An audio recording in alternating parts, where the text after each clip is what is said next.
Sente-se, não vou lhe fazer muitas perguntas. O vento atravessou a sala e um frio discreto se instalava no estômago de Lourdes. Recém-demitida, estava diante de um homem que mal conhecia. Foi recomendação? Perguntou Afonso olhando com firmeza. Não. Eu tinha alguns assuntos para resolver aqui no prédio e acabei notando a placa. Saí recentemente do meu emprego e já estou querendo encontrar um novo lugar. E por que aqui? Disse Afonso, reconhecendo o nervosismo em sua voz. É que eu sei fazer pouco além de atender telefonemas e marcar consultas. Achei interessante e honesto, o salário está na placa, foi curioso, então eu decidi entrar. Eu também sei atender telefonemas e marcar consultas. Por que eu deveria te contratar? A pergunta abriu um breve silêncio. Lourdes entrelaçou as mãos, apertando-as. Não sabia o que responder. Se você mesmo não sabe por que eu deveria te contratar, por que veio até aqui? É apenas o salário que te interessa? Tomada pela insegurança, Lourdes se levantou. Não estava preparada para enfrentar uma entrevista. Sua mente estava agitada demais para lidar com aquele jogo de palavras. Ainda assim, era a primeira vez que era entrevistada pelo possível patrão. Afonso observou aquela figura se despedindo em silêncio. Sabia que não podia perder aquela oportunidade. Bons observadores reconhecem talentos antes mesmo que eles se revelem. Sabe de uma coisa, senhorita? Eu não sou muito bom com entrevistas. Nem sei o seu nome.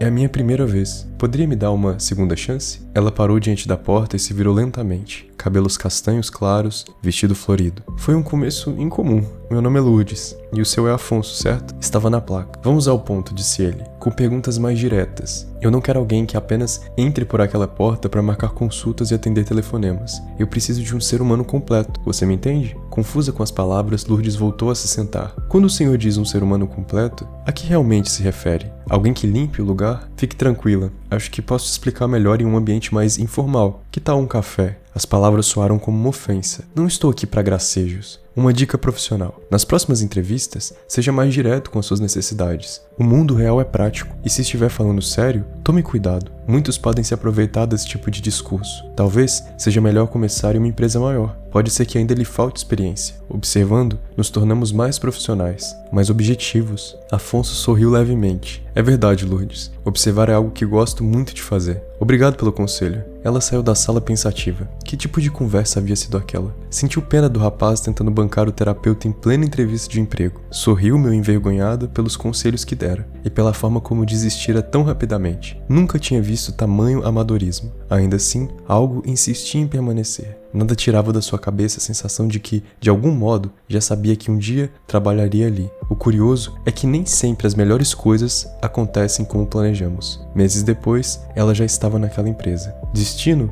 Lourdes não acreditava nisso. Mas então, por que entrou naquela sala? Por que decidiu conversar com aquele homem naquela tarde ensolarada? Em que momento sabemos de fato que estamos tomando uma decisão capaz de alterar todo o rumo da nossa vida? A vida segue com uma precisão silenciosa, às vezes tão repentina que sequer percebemos. Mas algo muda, algo dentro de nós muda. E algo bem no fundo de Lourdes havia começado a mudar. Eu poderia passar horas ouvindo seus relatos sobre como construiu confiança ao longo dos anos, sobre como se reergueu após a demissão, sobre como era trabalhar com um chefe tão cuidadoso e ao mesmo tempo enigmático. Eles só mencionaram o futuro uma única vez, e foi logo no primeiro encontro. No intervalo entre aquele dia e sua admissão, Lourdes recebeu junto de um pequeno caderno e uma caneta um bilhete. Não se acostume com isso. Vou me aposentar em alguns anos. Guarde essas palavras, mas não toque nesse assunto, nem por um dia. Não falaremos sobre isso até que o tempo chegue. Quando chegar, darei apenas um sinal. Será o momento de procurar outro lugar. Um ano é bom, depois virá um mês e, por fim, um dia. Quando nossos olhares se encontrarem em lembranças embaçadas, faça valer a pena. Estarei torcendo por você. Você guardaria uma informação assim por tanto tempo? Talvez nem fosse uma questão de força. Sabemos que tudo tem fim, mas pensar demais no fim nos impede de viver o durante. Lourdes não era diferente. Às vezes, abria a gaveta, olhava o bilhete, segurava o impulso de perguntar quanto tempo ainda temos. Mas logo deixava passar. Quando a curiosidade crescia demais, ela buscava a janela. Já mencionei que o prédio era muito alto. De lá, as nuvens estavam sempre mudando de forma. Perder-se em pensamentos às vezes significava perder formas únicas que nunca mais repetiriam. Aproximava-se da janela. Não tanto, tinha medo de altura, mas o suficiente para ver a vida lá fora. Pessoas pequenas como miniaturas, sorrindo de mãos dadas, apressadas, estressadas, um acidente na rua movimentada, uma manifestação ao longe. Dizem que quem vive com a cabeça nas nuvens está distraído. Lourdes, no entanto, nunca esteve tão presente. Sempre que podia, fotografava a vista. As melhores imagens enviava para Afonso. Em um de seus aniversários, ele a presenteou com um grande quadro, uma daquelas fotografias que havia tirado. E então, naquele dia, era a hora. Lourdes percebeu algo incomum.